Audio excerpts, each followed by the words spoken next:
Bonus দিবে ইনশাল্লাহ। না না, ওই যে ড্রেসিং রুমে গেলে বোনাস দিবে।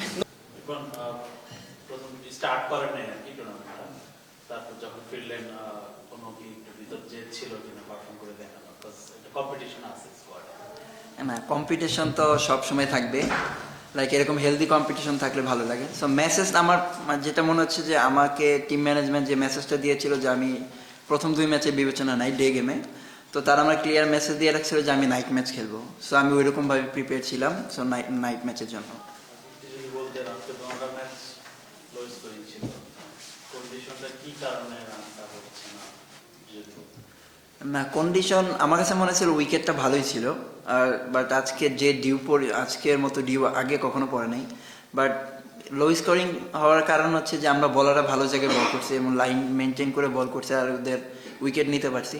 সো আমার কাছে এইটাই কারণ মনে হয়েছে যে ভালো জায়গায় বল করার কারণে রানটা কম হয়েছে। আপনার আগে 5 উইকেট নিয়েছে, তো সেই জায়গা থেকে কি মানে ওইটা দেখার পর আত্মবিশ্বাস আরো বেশি ছিল যে না এখানে ইজি ইয়ে করা যাবে? না না, ক্রিকেটে আপনার ইজি কোনো কিছুই না, কষ্ট করে নিতে হয়। সো আমি আমার প্রসেস মেনটেন করছি। সো এক একদিন আপনি হয়তো অনেক ভালো বোলিং করে উইকেট পাবেন না, বাট একদিন দেখা গেছে আপনি বাজে বোলিংয়ে উইকেট পাচ্ছেন। সো আমার প্ল্যান ছিল যে হার্ড লেন্থে বল করা, যেটা আমার স্ট্রেংথ, আমি আমার স্ট্রেংথেই বল করছি। সো ওইখান থেকে আমি সাকসেস। আরেকটা প্রশ্ন হচ্ছে যে আপনি বললেন যে আপনার টিম ম্যানেজমেন্ট বলে দিয়েছে যে রাত্রে ম্যাচের জন্য প্রস্তুতি নাও, দ্যাটস মিন অন অফ করে খেলতে হবে, আপনি 2 ম্যাচ খেলেন, এই ম্যাচ খেললেন, আসলে এইভাবে মেন্টালি কি প্রস্তুত থাকা যায় কিনা এবং কতটা টাফ?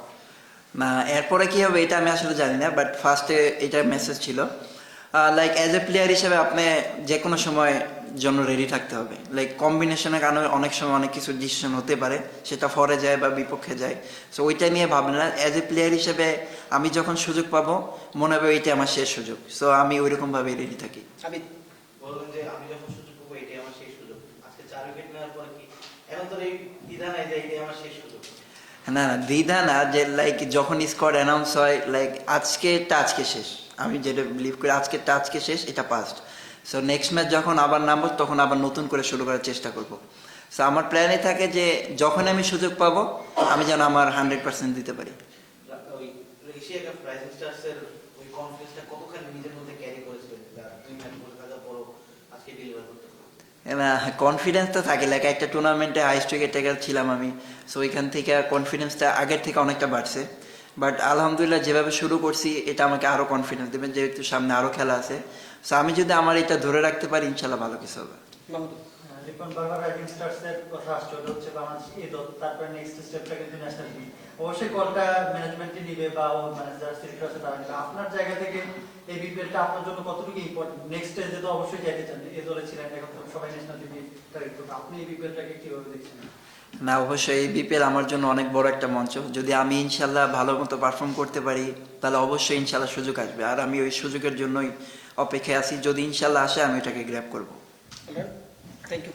Thank you.